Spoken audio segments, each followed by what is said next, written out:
All right. Well, it is July 2nd. It's Independence Day week, and I couldn't think of another more patriotic person to bring on than Lou Terminello and Terminello's Take Independence Day edition.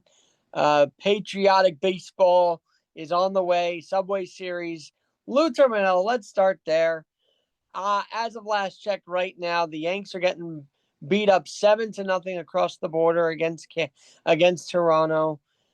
Is it going to be an electric atmosphere this weekend in the Subway Series? I love New York on July the 4th, but we need some electricity to that, don't we? We do. And unfortunately, Alex, and thank you for having me as always. I don't know if we're going to have electricity this weekend. Obviously, they're two struggling teams. The Mets struggling more than the Yankees. But We need the fireworks behind me, you know? we absolutely, unfortunately, I mean, obviously, when you have Mets versus Yankees, whether they're playing a Subway Series baseball game or if they were playing stoop ball in Brooklyn, the competition is going to be fierce. But it's not. It won't be the same. Right now, these teams have to straighten themselves out. Like I Yeah. said, the Mets are in a little dire shape than the Yankees, and I think it's going to be very difficult. Difficult for the Mets for the next couple of weeks until they get their starters back. And the thing is, the Mets aren't hitting, Alex. They're not hitting. No, and can I we mean, do both you agree that realize that only? I'm sorry, Alex. can we just agree the All-Star break can't come soon enough for both these teams? Forget about the deadline at the moment. The All-Star break needs to be here. No, it's so true. It's so true. The Yankees got to tighten up a bit. I mean, obviously, their defense has been lax. Their bullpen is like the Mets bullpen, probably overworked, and you can't overwork these bullpens. Um, they're going to make some kind of updates and trade at the deadline, as a lot of teams are. So they're gonna. I just hope they don't they panic and get somebody that's not going to help them, and they're going to trade a prospect that might bite them in the butt, like what the Mets did. And this is not on Stearns. This was the previous. This was Brody Van Wagenen when he traded Pete Crow Armstrong to the Cubs for Javier Baez, and even though Baez played very well for the Mets as a rental, the Mets didn't sign him.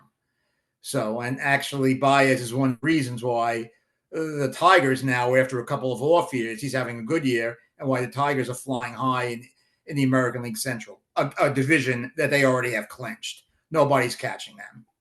All right. Well, you mentioned PCA. He is one of my all-star selections, and I don't usually do ballots, but this year, because I met Cal Raleigh, I want to get the picture and the vote in together. Also, I happen to miss Gleyber Torres, so I voted him in at second for the Tigers. Sorry, Yankee fans, Goldschmidt did not make my ballot. I did think Guerrero has had a stronger first half, but of course, I went with my guy Ben Rice. Love that kid. I think he's got a lot of potential, and he's had a great first half. I think he's worthy of an all-star nod. And then I put in a vote for Lindor, and he's now National League starting shortstop. So maybe I helped with that. I don't know. Ironically, Alex, he's the starting shortstop in the National League, and he had a better year last year at the break. But that's and fine. I voted Alonso in, so I'm sure he'll get in. But PCA, and then Kyle Tucker. Now Tucker, his first year in Chicago has been remarkable. I mean, he comes back to Houston and hits that home run. You can't script that any better, right? But overall, him and PCA, and you can only vote 3, or actually vote 2. He and PCA were my picks. Sorry, Juan Soto, you just didn't make the cut this first half for me. Not because you left the Yankees, but just because that's the reason you did it. But I just don't think he's had a qualified first half to be an All-Star. I'm sorry. Well, he does lead the National League in on-base percentage. He hasn't had the impactful first half that we thought. But if he's the World Series MVP come late October, here we go. I don't care about an exhibition game in the middle of July. World Series, I'll tell you, they have to be out of this world, both teams right now, because these struggles are getting worse. I mean, the Yanks, as I mentioned, 7-0 last checked in Toronto. What is going on? And Alex, you make a good point. These are struggles. It's now past the slump stage that we have to worry about. Like I said, the Mets are in a little bit worse shape than the Yankees right now. But uh,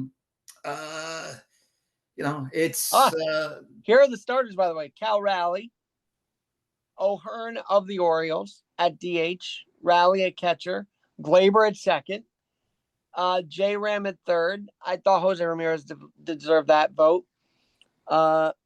Jacob Wilson of the A's at short, Aaron, of course, in the outfield, Green.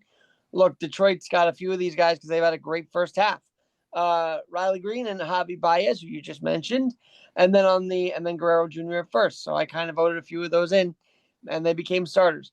Will Smith, Ohtani, as you know and figured, Freeman at first, Smith at catcher, Ohtani DH, Ketel Marte, who's had quite a season so far, second base, Machado at third, Lindor, PCA, Acuna Jr., and Tucker are the other guys. So there you go. Couple of things on some of the guys you mentioned. Kyle Tucker is one of the most underrated players in baseball, along with his former teammate Yordan Alvarez, who has missed 2 months of the season so far, and he had a setback with his broken hand. I got to give the Astros a lot of credit. They're 15, 16 games over 500.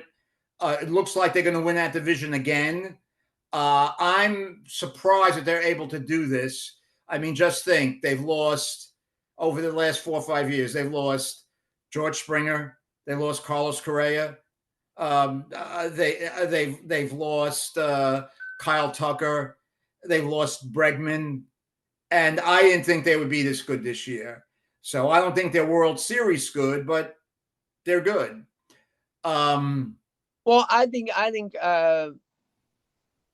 the Astros have a little ways to go. I don't think they're World They're Series. not World Series good, but I'm surprised. I think they're like 49 and 33. They're up there. And look, that West is still weird because the Angels are floating in there as a wild card possibility. Yeah. The fact that they're at 500 is actually a thumbs up for them. It's a positive for them. Absolutely. So we'll have to see. But as I said, the break can't come enough. And then here's the guy I'm looking at. You don't think he's going to get traded because the Diamondbacks are in this. But if they are sellers, which I don't think they're going to be, Suarez is a good fit for the Yankees. I mean, it could go that way. Mm-hmm. And again, I'm not saying that the Diamondbacks may not trade him. It all depends on how the Diamondbacks play the next 3 weeks, leading up until that last week in July. So we'll see what happens there. I don't think they're going to get rid of him if they're in it. No, they're in it, and they've already admitted to Joel Sherman. I heard that they might be buyers actually at the deadline. Yeah.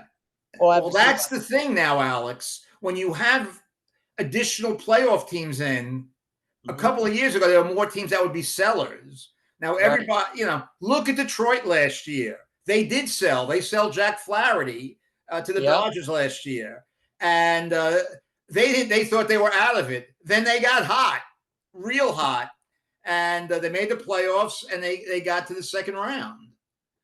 I don't know. For the Yanks, though, ending, and I know it was a struggle, but to after 3 or 4 months be in first place to start July felt like a big hurdle that they had to overcome. Now it's sort of just they'll be okay. I have no words, and it's not good. And I love Aaron. He's producing. He's got this, but it can't all fall on him. It really absolutely not. And it just feels like the rest of this. It's weird. They finally have the pitching. The Yankees have not had all the pitching in the world. Now they have the pitching and the hitting. So when one thing works, the other thing doesn't. But we'll have to see how this goes. But as I told you off air, I was worried about this lineup to begin with. I think we all were. You were. You were more worried about it than I was, the Yankee lineup, because I thought they would be pretty good. And they probably need another stick. Obviously, going to the other team in town, their bottom of the lineup is not good. And the young guys, Mark Vientos, who had a terrific first full year in the major leagues last year, is, I don't know if it's a sophomore drinks, whatever you want to call it, or he just had a fluky first year, isn't hitting like he did last year. Fernando Alvarez, who 2 years ago had to hit 25 home runs in his rookie year, is all messed up mechanically. They did the right thing by sending him down to Syracuse. I think Brett Beatty is hit and miss. He's inconsistent. Ryan Mauricio. I know they rushed him up because they had other injuries. My opinion, he's a switch hitter. I think he has the most potential to and the become one a big big-time guy hitter. that we both haven't acknowledged yet, but Vientos, he's got to get right. I love when Vientos is hot. The guy can hit. I mean, No, absolutely. He has to. Some of these guys got to calm down too and not overthink. So and look, they're only 2 again, games out of there's first, still 3 months to go. and they're only 2 games out of first, so it's not been as awful in that regard. However, 3-7. Do you buy into the last 10s? I do buy into the last 10s. I don't care what point of the season. I think those last 10 markers are very important. I think it is a good marker, and it does it gives you a short thumbnail sketch of what's going on. Unfortunately for the Mets, at the last 17, they're 3-14. But Mendoza, see, this is and I met Boone. I think he's a great person, and I still think he can lead this team. But the difference is, and I seen this after the awful Ketel Marte incident in Chicago. But Torey Lovello and Booney strike me as 2 guys who are players managers. They're not really old school. They're more of the players managers. And is that working in today's league? I don't know if it is, because Mendoza calls them out when they need to be called out. I don't see that with Aaron Boone. Do you? Well, I also think Mendoza, and no matter last year when the Mets were 12 games in the 500 on that first week in June, it looked like they were done. And he was calm, just like he was calm when they were playing in the National League Championship Series 4 months later. They're playing terribly now, but he's still calm when he talks post game. You can see that he's frustrated, but he's calm. And many times, whatever sport it is, the team picks up the personality of their coach or their manager, and that's all as Met fans we could hope for. And hopefully they just start hitting soon. I mean, Lindor is batting 198 since June 1st. How could you figure that? That's just unbelievable. But again, it's a long season, but they've got to do something. And remember last year I was banking on that closed door meeting. They did have one, and still nothing's changed. So I don't know. Yeah, when you have your best player hitting 198, not your best player, but one of your key guys hitting 198 since June 1st, and the bullpen, which was great since June 1st, has been terrible, with the exception of Diaz. Again, now you want to talk about the Rays, because I think that's one of your more impressive teams of the half, and the Brewers, because the Rays have sort of resurrected themselves. They have, and have the Blue Jays, by the way, because they were down there too for a while. But talk about those 3 teams: Rays, Jays, and Brewers. What a comeback story so far. Well, as we watched that first weekend here in New York, as we watched the Brewers throw batting practice to the Yankees, and remember the controversy about the torpedo bats? Yeah, where'd that go? Yeah, where did that go, Alex? The Brewers were shell-shocked in New York. Then the next day went to Kansas City, and they lost at 11-0. And now they're, 2 games behind a very, very talented Chicago Cub team in the National League Central. So they've got Pat Murphy, was the manager of the year last year, has done a great job. They trade their closer, Devin Williams, to the Yankees. You got to give it to the Brewers. They field well. They don't hit a lot of home runs, but now they have this kid that they just brought up, Mizorowski, who has been lights out, and the Brewers are going to be tough. They always are. Store. He got his personalized jersey, Miz. I don't know if you saw that anywhere. I did not see that. He went to the store and got his. Now, the Jays, All right, I don't know if they're just hot or this is the real thing. We've been fooled by the Jays before when we think that they're the real thing. They have a good lineup, and so we're gonna have to. They're bashing the baseball right now. And by the way, not that partly because I met Cal and I think he's just a clutch guy, but Alejandro Kirk's been that was a tough choice because Kirk's been great for the Blue Jays as well. He doesn't look like he should be great physically, but he is outstanding. There's no doubt about it. He could really hit that ball. And going to the Tampa Bay Rays, I think Kevin Cash is the best manager in baseball with what he's got to work with. From first pitch to last pitch, he manages the game. I think better than anybody with what he's got. They've slumped a little bit in the last week, but their attention to detail is great. Mm-hmm. Are they World Series worthy? I don't know. I would say no, but you got to tip your hat to them. And by the way, Steinbrenner Field is much, much better than the stadium where the A's are playing. It's Steinbrenner Field is small, but it's like a major league stadium. The stadium in Sacramento, barely passable. That's just my observation. And yet the A's took 2 out of 3 there. So to your point, if they were in a major league park, they'd actually be better at home. I think. That's it. Interesting. And by the way, I still think Tampa, this showcase of outdoor baseball is why I don't care how hot it is. Tampa needs to play outdoors. I mean, there's just no question about it. Well, at least have a place with a retractable roof. That too. So if the weather, if you get those Florida summer rainstorms, you can just close the roof like they have in Miami. I was this year's old when I realized why Milwaukee needed a retractable roof. I guess it rains a lot up there. I didn't know that. And it's cold, and it's cold, so I'm all for retractable roofs. I really am. I really think all new stadiums should have them. And Minnesota, that one is very interesting because they play outdoors even if it's freezing cold. Yeah, they went from an indoor stadium to an outdoor stadium. That made no sense to me, but. And of course, I think during the Jim Cott era, they played outdoors. Yes, they did. When I was growing up and they had those great hitting teams and Jim Cott and Jim Mudcat Grant and Camilo Pascual, Harmon Killebrew, Tony Oliva. Right, at one point. Wasn't Carew up there? They had great teams. They had great teams. And they played in the 1965 World Series, but they were always good. They played outdoors in Metropolitan Stadium.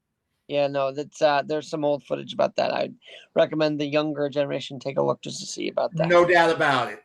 History, whether it's sports, American history, entertainment history, it's wonderful. By the way, breaking news, USA Soccer is leading in their semifinal. Look, are they rigging this so that Team USA Soccer can play at MetLife? Is there some rigging going on here? I mean, what is going on? Well, there has been rigging in soccer in the past, and the people have had to pay. The riggers have had to pay for fixing games. I remember when this team under Klingerhoff or whatever. Yes. Mm-hmm. It was awful. Now they're all of a sudden a renaissance with Team USA Soccer. Well, that's good. We want to see our national team do well. And it bodes well for the World Cup, if I'm honest. So we'll have to see what happens there. But Lou, I know what's on your mind because yesterday was the first day of free agency. And boy, oh boy, Ranger fans were going to go after Drury if he didn't resign Will Cooley. He did get that done. He did.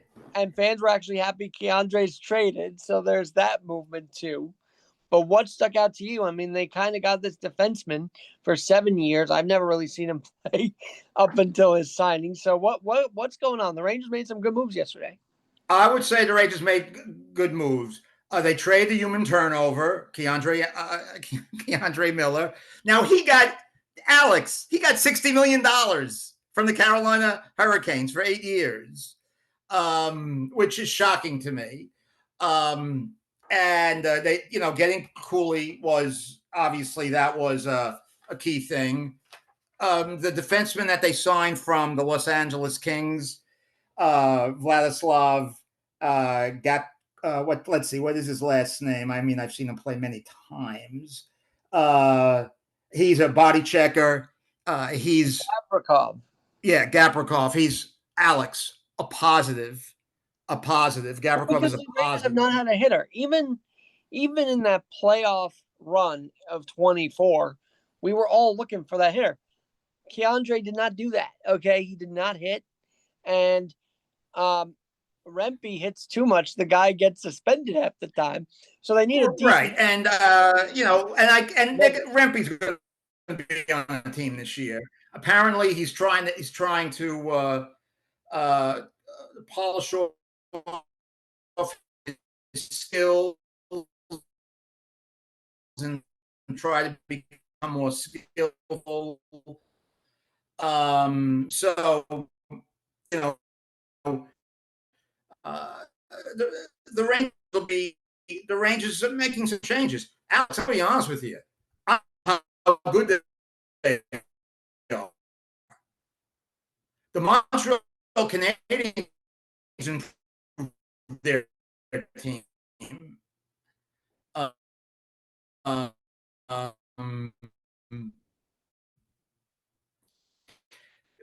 getting adopted in that trade. The Islanders made a great. The Islanders had those draft picks, Matthew Schaefer, and Keyshawn. Again, he's only 18. That's going to help them.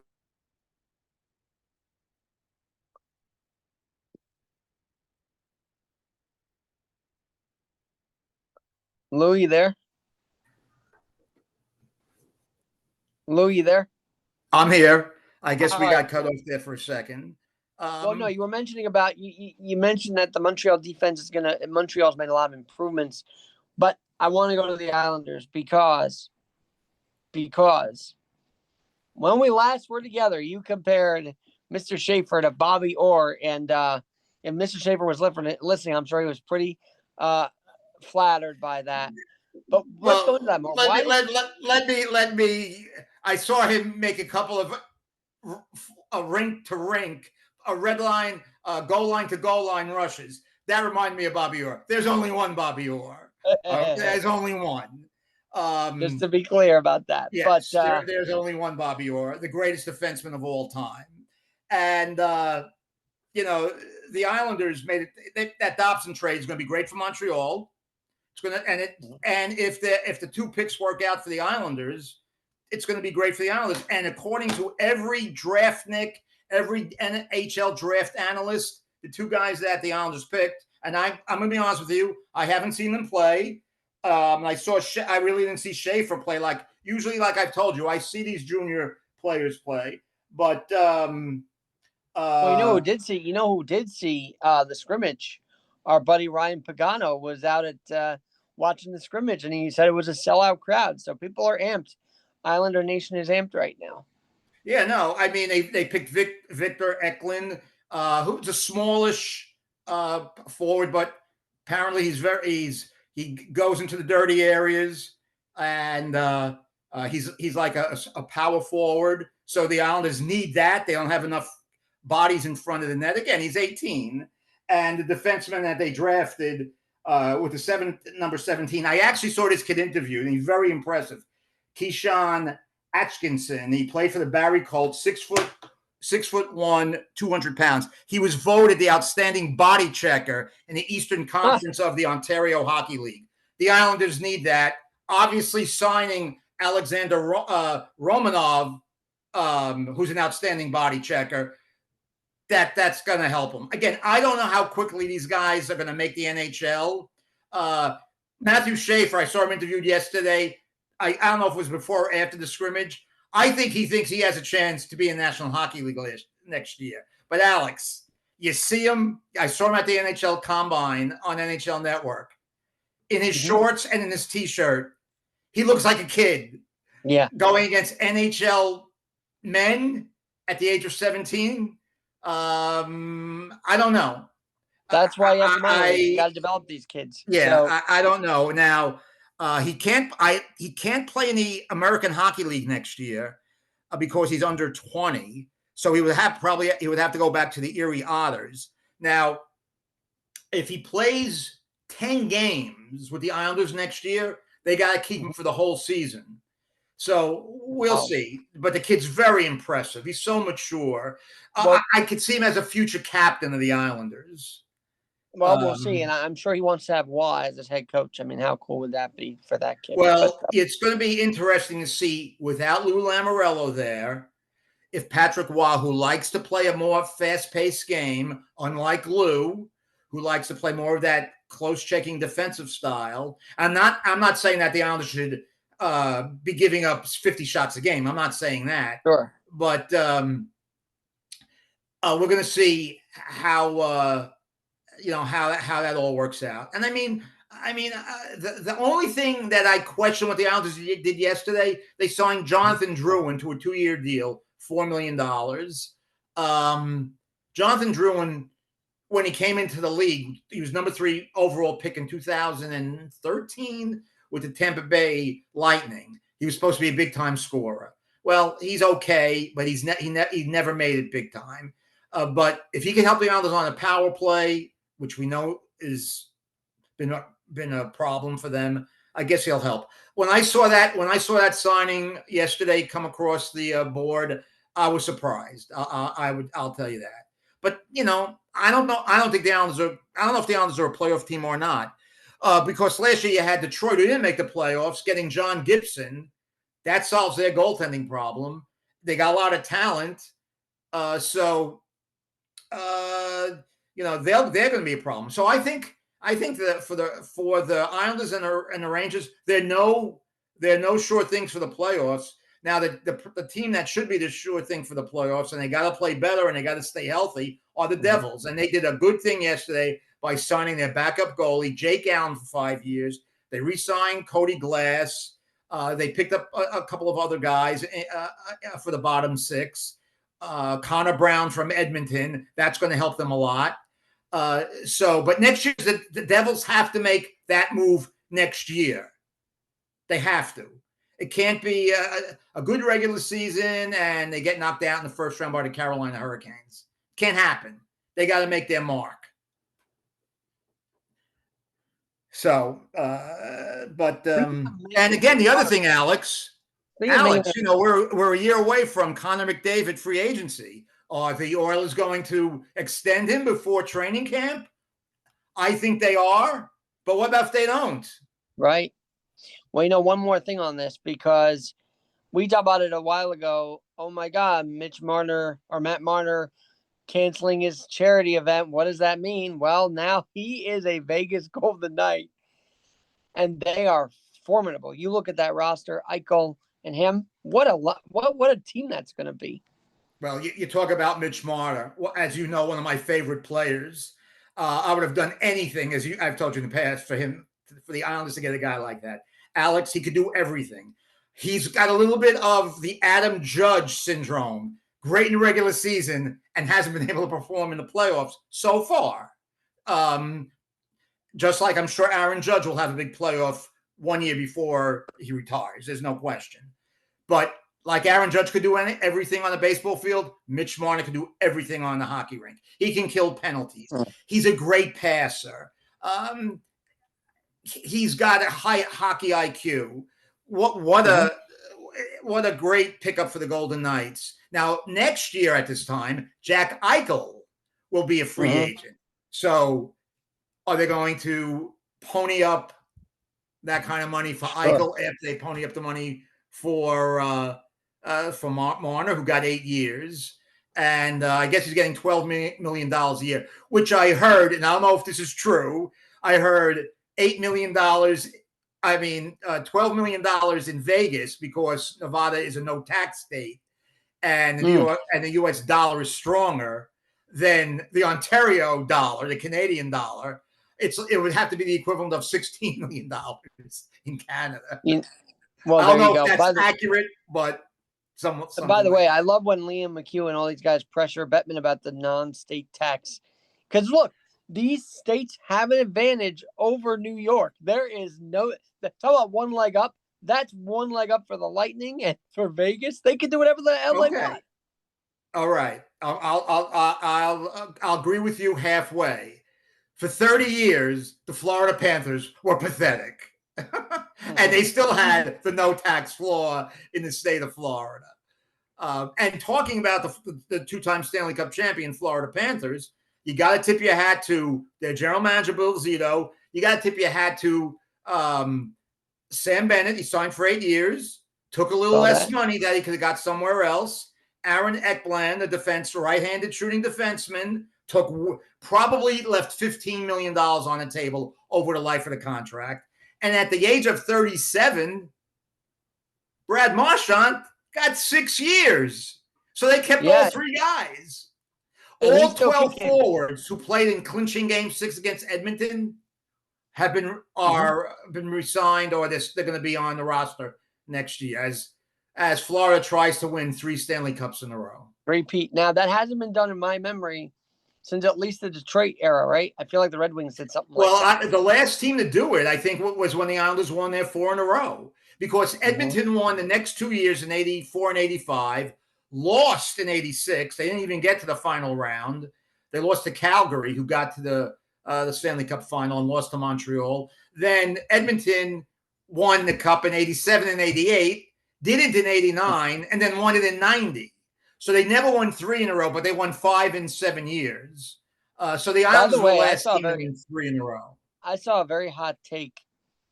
Well, the Springer Grand Slam against the Yankees is the most patriotic moment I've seen. Really? Not Edmonton winning all those Stanley Cups in Canada? Not, I don't know, the Canadians doing what they did for 27 cups or something. I mean, that's not patriotic enough. A Grand Slam in the middle of July, at the beginning of July, get out of here with that. Alex, it's people with short memories. Nobody knows the history of the game. The other thing is, the 1990 Oilers won the Cup. Gretzky was gone. So Messier won 5 with the Oilers, and Gretzky won 4 with the Oilers. And then Gretzky won his 6th with the Rangers. And I'll put a PS to that. You want to know about a patriotic baseball moment? How about the Bautista one? That was the best home run. Well, the Joe Carter home run too, I guess you would say. But won the World Series for them in the bottom of the 9th inning off Mitch Williams. So in my lifetime, the Bautista one though was really something to bat flip. The bat flip, that was something else. And now they're beating up the Yanks again. But that's another story for another day. I want to get to the Hockey Hall of Fame. Speaking of Toronto, because we got a chance to cover this last time, and I want to do it freshly here. Mogilny, watched him play a lot growing up. Kudos to him. A former Islander and Senator, Zdeno Chara. Kudos to him. What do you think of the class? Alexander Mogilny, and I don't know what the voters had not to get him in earlier. He should have been in 10, 12 years ago. He was a fantastic player. He scored 76 goals in one season. So I don't know what the voters were thinking about. Zdeno Chara, one of the most incredible defensemen in the history of the league. I saw one of his first games at Nassau Coliseum when the Islanders drafted him number 1. And it was one of the worst mistakes one of many that Mike Milbury made as general manager of the Islanders when he traded him to the Ottawa Senators. So they're deserving. The one veteran who keeps getting passed up is Butch Goring. Butch Goring should be in the Hall of Fame. He was the glue of that first Islander team that they got Butch Goring at the trade deadline, and he catapulted the Islanders to that cup. He won the Conn Smythe Trophy as MVP of the playoffs, and he should be in. So that's my take on the Hall of Fame. So then of course the other big thing today was the Knicks signing their head coach. Yeah. Well, before we get to that, I know there's some people listening that would appreciate this reference for Canada Day. To me, the best person, the best representative of Canada and the Canadian athletes will always be Rod Jobert. Okay? He was, to me, the ultimate gentleman and the greatest person and one of the best Canadians out there. Well, he was Mr. Ranger for sure. And even though he was a great Canadian, and I know he became an American citizen. He had dual citizenship. Um, he was just a good guy. I mean, we just remember that we had him at that remote at Modell's, and that was the only time I met him face to face. And it was like I knew the guy for 20 years. Well, you know my history with him. He would always come to Viscardi Center and represent the Rangers there, and he was really part of the community. And what an upstanding gentleman! And really, he embodied that Canadian spirit of goodness, I guess you would say. So that was my take. Now, on to Mike Brown, because this one, I hear he's gonna practice these guys tougher than Thibodeau did, but Thibodeau and the Knicks just broke each other's cold snaps. Because I remember coming into his reign as the Knick head coach, he couldn't win a playoff series for his life with the Bulls. He comes here, he brings them to the playoffs, and then he's the coach that gets them to the conference final. But it seems you were right. They probably predetermined that was going to be his last season, and fired him 2 or 3 days Yeah, after I being mean, eliminated. I Alex, still don't understand. I don't know why he got fired. Uh, and it's not like they fired him and they had a 50-year-old Pat Riley type to take over. I mean, Mike Brown has, I mean, he's got a winning record. He's well over 500 as a coach all time. But is it basically just trading one good coach for another good coach, not a great coach? I mean, is it an upgrade? Is Brown an upgrade from Thibodeau? I don't see that. Um, and I know that the Knicks are going to be favored. The Knicks are the favorite in most betting parlors, even though we hate to talk about betting, to win the Eastern Conference Championship next year. And everybody was saying how poor the East is going to be. And it's not going to be like the West. There's no doubt about it. And the path is open for the Knicks. But don't count out Cleveland. Don't count out an improving Detroit team. Don't count out, I think Orlando's going to make a big jump next year. Look, Indiana just ran through these teams not by accident. They had a good thing going for them. It wasn't, but now, I mean, you're right, not by accident. You're 100% right, Alex. But they've Cleveland lost Halliburton for the whole year. Cleveland will be up there for a very long time. They lost Miles Turner. Cleveland will be up there for a very long time, along with the Knicks. Now, I was under the impression Cat's a free agent still, or is he signed? I don't know exactly where we stand with that. No. He's still signed from his Minnesota deal. Okay. Now, the one interesting thing is LeBron James, for the first time in his more than 2-decade career, opted into a deal. He always opted out of a deal. So, is he going to be with the Lakers, or does he want? Or is he going to get?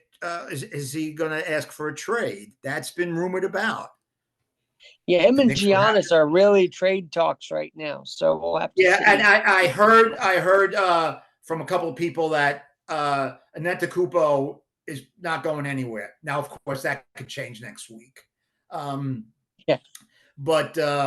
the LeBron thing, I think there might be a little smoke to that fire. I'm not saying he's coming to the Knicks, but the Knicks would have to be interested. I'm sure there's other teams that would be interested in him. He would be an idiot if he wants to get traded, not to get traded to an Eastern Conference team, because the path to the final is more open. Can he go back to Cleveland? Also, you still got Doncic there. I mean, I think he wants to try and make something work with Doncic, because that's I would be surprised. Their chemistry right off the bat was very impressive, because Doncic would throw it to LeBron. It was a really good combination there, and I think maybe they want to try again. They only played 23 games last year, so I mean, they're two talented guys. But again, that's something to look at. That's something to look at, the LeBron situation. So, all right, I want to ask you a couple more questions, because I always love having you. But yesterday I'm just thinking about this. The Rangers actually got a first-round pick in that trade, I believe, for Keandre. Can you imagine a year from now we're sitting at the Garden watch party instead of UBS, and they get the first round pick. I mean, imagine that happens and they pick a Met Well, star. also look at this. They have Pittsburgh's pick next year, and Pittsburgh is not going to be very good. And I'm going to give you next year's Matthew Schaefer right now, which most hockey fans know. Gavin McKenna, defenseman. Okay. He is right now here on July 2nd. He is the consensus number one right now. Well, there's your eye. Keep on. Yeah. So who knows? Maybe the Rangers will be drafting in the top 4 or 5, but they certainly don't want to be using their pick. They want to use that Pittsburgh pick. 100%. All right. I went to ask you this last time we were on, but you're so invested in hockey and you love the Islanders and you just love the game of hockey. How does an NBA executive 28 years love that sport more than the league you're working in, or did you love them both equally? No, I love all sports equally, and I love my near 3-decade career in the NBA with the Nets. I love the NBA. Right now, the NBA is, I don't know, it has to win me over a little bit. I don't want to sound like an old guy and saying it was better in my day, but it was better in my day. Your day, I mean, the Kid era was unbelievable for the Nets. That's the first thing. And the league in general. Secondly, they weren't going for threes. I lived through Jordan and Bird rivalry, the Jordan dynasty. Then the Nets getting to the finals back to back. It was a great league. I also was there during the 80s, when the early part of the 80s, before Bird and Magic, when the league was in trouble with the drug issue. And David Stern, probably the best commissioner in sports, maybe ever, basically saved the league. He's a marketing genius. And all the players who don't know who David Stern is, and 90% of them don't know who he is, all the money, guys like SGA, who's getting $72 million in this new contract, which is just mind-boggling, $72 million a year. The revenue streams that are at a ridiculous astronomical rate for the NBA are all because the groundwork was laid by David Stern. But I love hockey. I enjoy the game so much. I never worked in hockey. I mean, did you follow hockey more as an escape from your basketball job, or what did you follow more when you were? No, I mean, I can't say that. I love all sports the same. Alex, I love baseball. I love football. I love college football. I love English Premier League soccer. I love all sports. I do. I love to talk. I love to talk about hockey. You know why? Because I think hockey gets shortchanged. I do. I agree with you. Now, were you one to sit through the double headers where it'd be Nets in the afternoon, Devils at night? Did you go to both games at all? Were you able to do that? Or well, I wouldn't stay for. Sometimes I'd go down and watch maybe the first period if we were playing in the afternoon and Devils were playing at night. Did I ever do that? Yeah, I probably did it once or twice in my career. And then Meadowlands was a hopping place. I mean, whether it was a Seton Hall game in the afternoon and a Nets game at night, we were really blessed because Lewis Katz took us under his wing, and we go in the afternoon for like a Devils game and sit in the suites. And I was wearing my Scott Stevens Devils signed jersey, like a happiest kid ever. And then we've been sitting courtside for the Nets at night. I mean, that's the kind of treatment and niceness we got from Mr. Katz. Hey, and the Devils were fun to watch. And they were. I mean, that era was unbelievable. But the other story I have is I always remember watching it once where it was reversed, where it'd be the Nets first, then the Devils. And there was something about the arena getting cold when the ice was unfurled that got me going. It was like, I love this right now. So no, you're 100% correct. And I love college basketball. I was a Seton Hall season ticket holder for 21 years in the Meadowlands, and I love to see Seton Hall be successful. Yeah, Alex, you're talking to an all-around sports guy. Like I said, I love talking about hockey because the media shortchanges it. It really does. Absolutely, and it is almost like if the teams here aren't doing well, it doesn't get much Right. notice. But we're changing that here at One Leg Up with Alex Garrett and Lou Terminello's take. All right. Love talking about anything with you, my friend. It is July the 4th weekend, and I can't wait. Subway Series. Baseball did this one right. Yankees versus the Mets. It's going to be fun. But first of all, your favorite July 4th game memory? I mean, do you have one? Obviously, one was, Easy. yeah. Easy. Is it the one that went July 3 a.m.? 4th, 1985. Mm-hmm. Mets are playing in Atlanta. It's a 19-inning game. There's a major rain delay, a long rain delay. And Keith Hernandez hit for the cycle. I think he was 5 for 9. So the Mets take the lead in the top of the 18th inning. It's also fireworks night. And they still shut him off, right? And they still shut him off. So the Mets go ahead in the top of the 18th inning. They run out of relief pitchers. Ron Darling has to come in to try to close the game. Gets the first 2 guys out. And Rick Camp, a pitcher, is up. The Braves have nobody left. So the pitcher was up. Ron Darling gave up a home run to Rick Camp. And your Yankee radio announcer was the Braves TV announcer at that time. He called that home run. You could find it on YouTube. Then the Mets score in the 19th inning, and Darling finished the Braves off in the 19th. And about 4:00 in the morning, they set the fireworks off. That's my favorite 4th of July.